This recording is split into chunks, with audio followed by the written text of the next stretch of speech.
Hey friends, it's Jessica from Three Rivers Homestead, and I'm here with the last video in the 2023 Every Bit Counts Challenge. If you're new here, this is a food preservation challenge that I do every August, both here and on Instagram, and other YouTubers and posters on Instagram join me, and we just kind of encourage each other to preserve something every day of the month. And this is going to be our last video for the 2023 challenge. It was a great year, and at the end of this video, I'll kind of sum up what I was able to accomplish. In this video in particular, we're going to be tackling 4 bushels of pears. That's what I've been really busy doing in the last several days. And so I'm going to show you how I got all of those pears into jars. This isn't even all of them. I've already taken a load downstairs to the cellar. So we were able to do pear slices, pear butter, pear sauce, pear scrap vinegar, a scrap jelly. We did chutney, pie filling, some conserves, just all sorts of fun things, and I'm going to show you how we got that into jars. And so if that's something that interests you, why don't you stick around? We're going to go ahead and dive in and get started. The great thing about these pears is that they were rather green when I got them, so I could really take my time and work through them slowly. Once they start to ripen and kind of turn yellow, then you have to hustle a little bit more before they start to go bad and get spotty. So we took our time and we started out just doing pear slices. This is probably my favorite way to preserve pears. I do leave my peels on. I know a lot of people ask questions about that, and we have no issue with the texture. This is the way I've always done that. As long as you thoroughly clean the fruit, there is no problem with leaving the peels on your fruits. USDA does advise that you remove peels from potatoes and root veggies and tomatoes in some cases, but with fruit like this, it's purely a texture issue. Some people don't like it, but we do not have an issue with the peels of our pears. So you'll notice that in most of my recipes here, I left the peels on, and that's because I have a lot of fruit to get into jars, and I just need to do it as efficiently as possible, and this is what works for us. So people will ask, what do I do with these slices? They are mostly used for things like pear cobbler in the winter. We'll drain the juice out, and Adam loves the pear juice from the jars. And then I'll take the fruit and put it on top of a cobbler that I'll bake. Sometimes the kids will just snack on the slices too. We'll have it as a side with a lunch or something like that. But mostly these are used in baking. And it's a favorite of ours, pear cobbler. So this was a huge priority for me when I received the pears, was to make sure that I did several batches of these slices. And I was able to do 4 batches, which is 28 total jars. And I'll probably end up doing a couple more just so it will meet all of our needs for the year. So once we get all of our jars filled with the slices, the next thing we're going to need to do is fill them with water. This is a raw packing method, so I'm just using water straight from our well from the tap, filling it up, and then we do need to debubble those because there are larger fruit chunks. There could be air trapped underneath there. We're adjusting the headspace to leave 1-inch headspace, and then I'm putting my 4 jars canning lids on top. You guys know, if you've been following this challenge, these are my favorite canning lids, and if you would like a discount on some yourself, check out the link in the description. We're going to get some rings on those jars and process them in the water bath for 25 minutes. Now, slicing all of those pears did leave us with quite a few cores, and I don't want those to be wasted, so we're going to make some jelly out of those.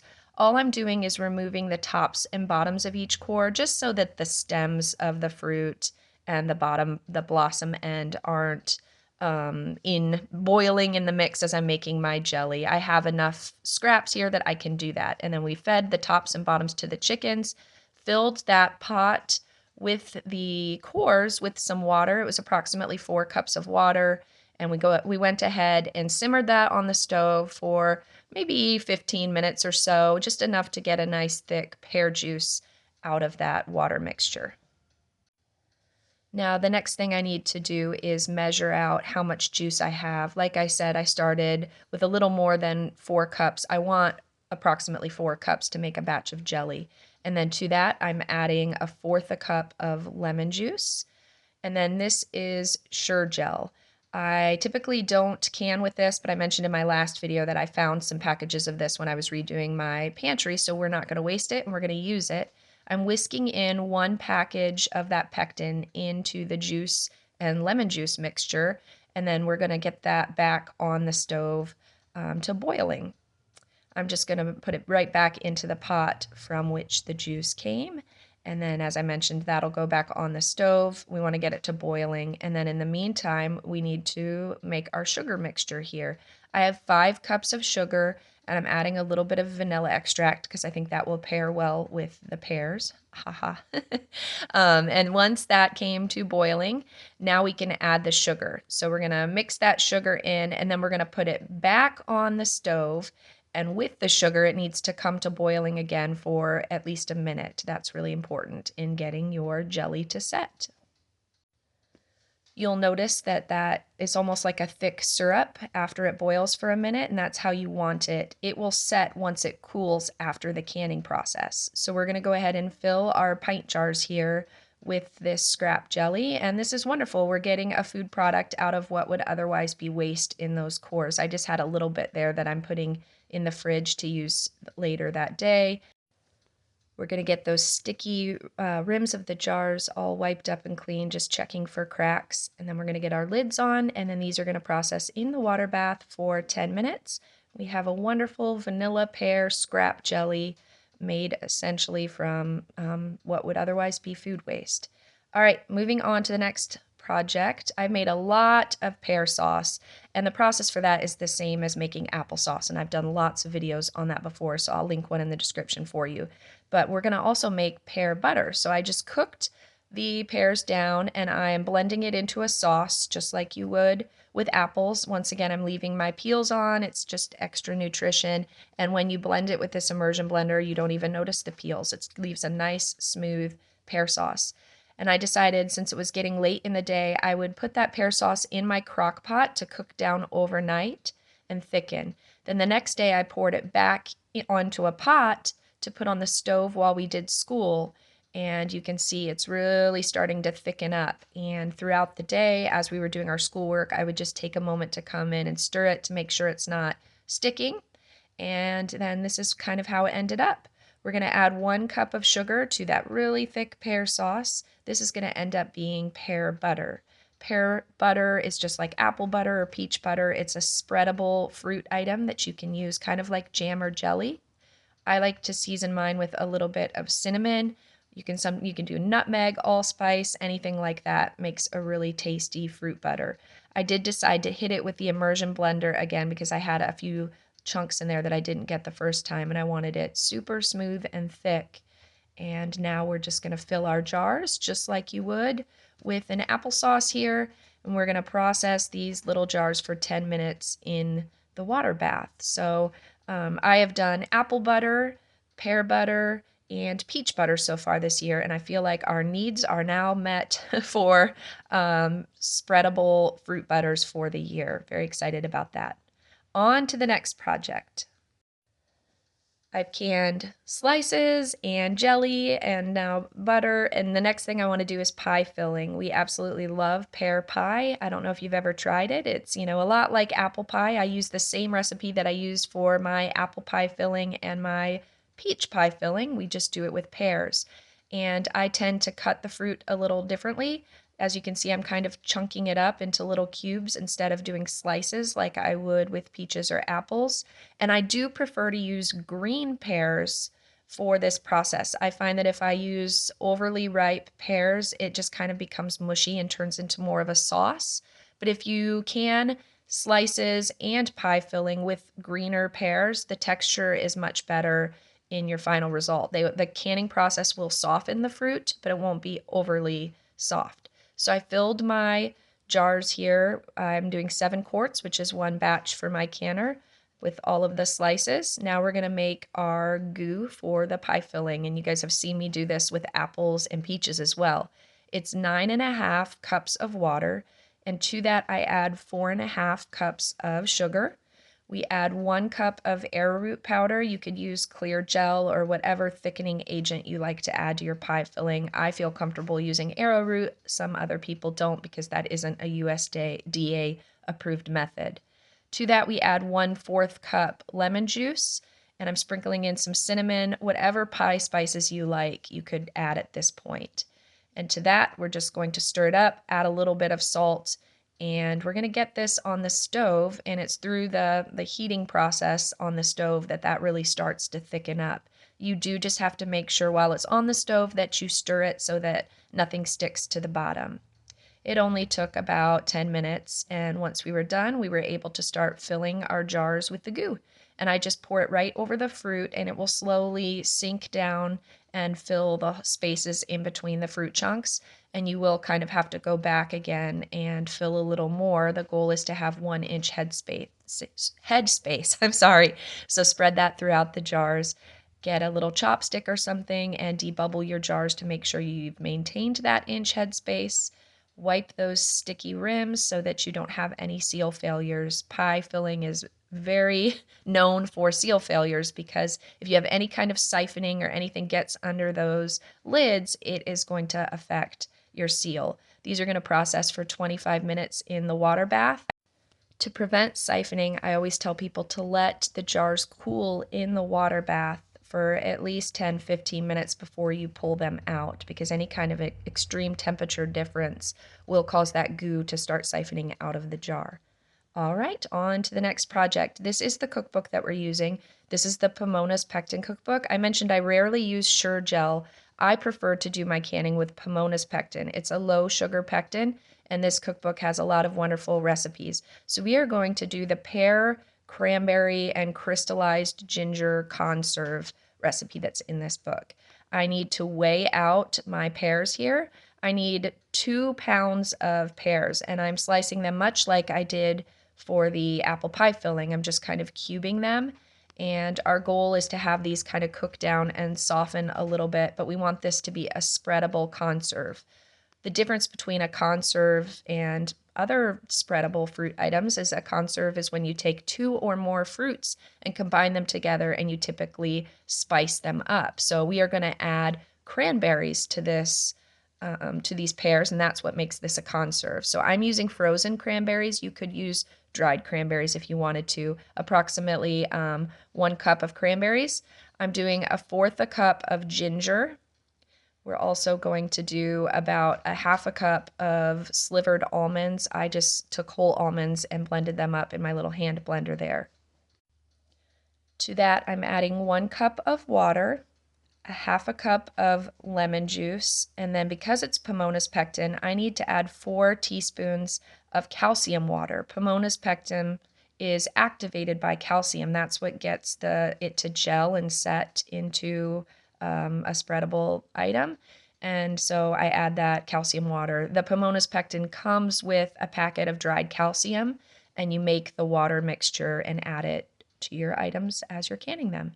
So we're going to get all that stirred together. That smells amazing with the ginger and the pears, and as it cooks down, it's just going to be wonderful. So we're going to get that on the stove, and the goal is to cook it down until the pears soften a little bit, and then those cranberries kind of pop and start to release their juice and soften up. So it took maybe 15 or 20 minutes, and then this is what we had.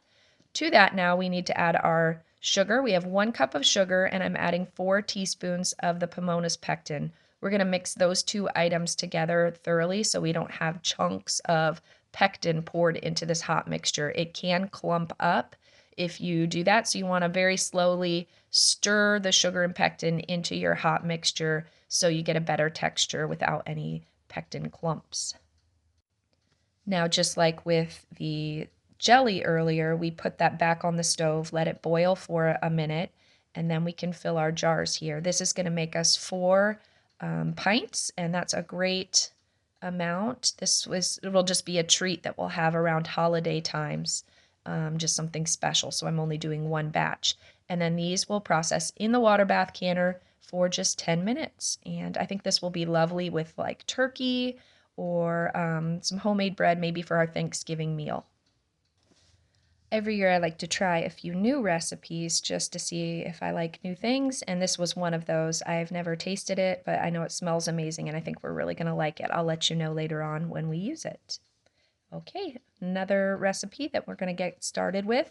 In the video of apple processing, which I will link in the description to show you the ways that we preserved apples this year, I made an apple chutney that Adam absolutely loved. It was the first chutney I've ever canned.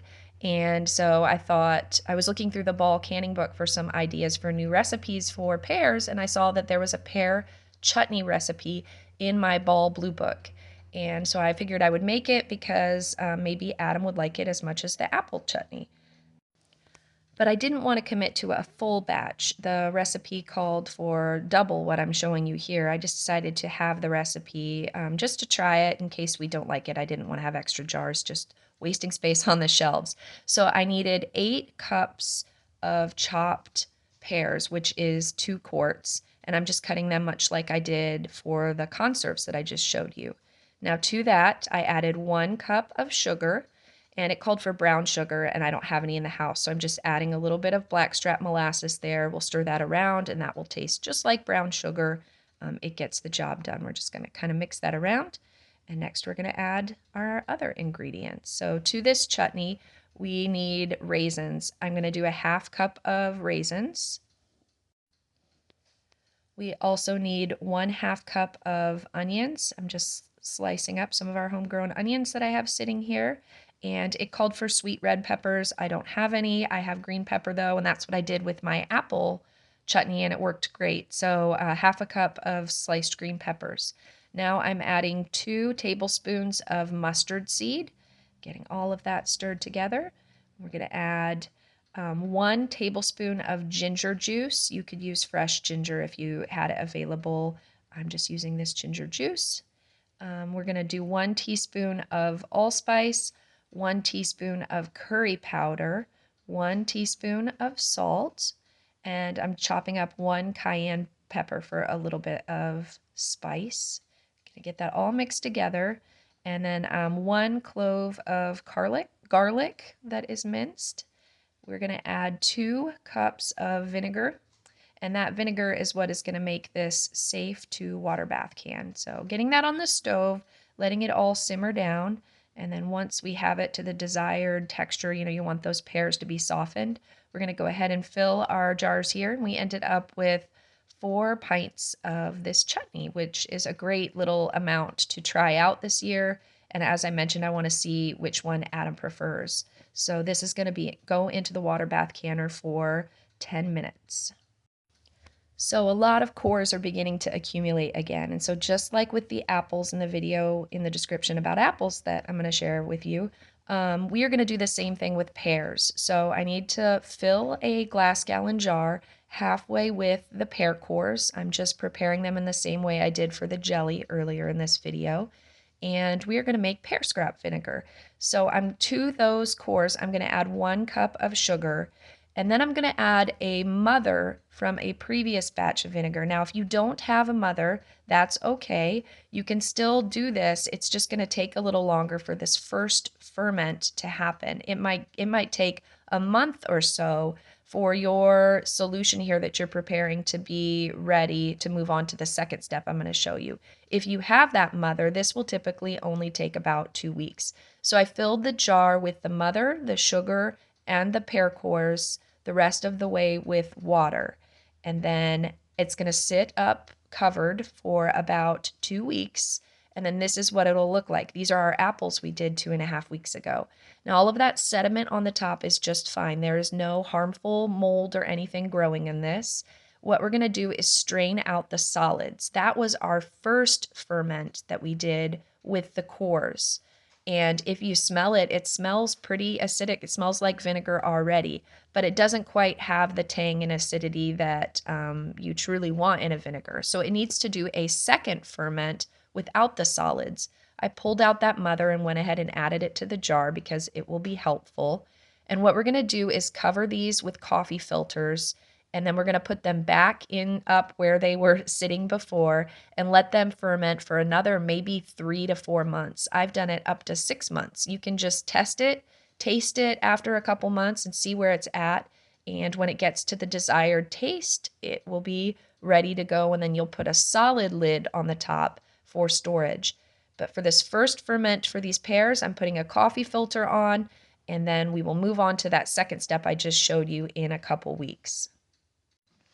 I have an entire video on making vinegars that I'll link for you in the description. But you can see we were very busy. We got a lot accomplished, and not just this week with the pears, but through the entire month of August. I got so much food put away thanks to this challenge. Green beans, corn, apples, pears, peaches, lots of miscellany coming in from the garden. It's just been a wonderful month of food preservation, and I've really enjoyed sharing it here with you guys. I hope you guys have enjoyed watching the challenge, not just my videos, but everyone who has shared using the hashtag. And I would encourage you to check out that hashtag, Every Bit Counts Challenge. It is in the video title. And if you click on that, you can see all of the other videos that people have been sharing that contain all of their food preservation projects and tutorials and recipes and wonderful ideas to get you storing up your harvests in preparation for winter. But just because August is over, it doesn't mean the food preservation season has ended. We haven't even started canning tomatoes, and that's a big project that I have coming up. So I will still be sharing at least one video a week with you showing the food preservation projects that are happening here at Three Rivers Homestead, and I'm sure the other channels that have participated will be doing the same because our first frost here isn't until the middle of October, so we will be preserving food well into the fall, and I'm just excited to share that with you. So thank you again for your support and encouragement and everybody who participated both here and on Instagram. It has been a wonderful month, and I'm just grateful for all of your support and encouragement. So, all right, that's it for us this week. We will be back next week with another video. I hope to see you then. Bye.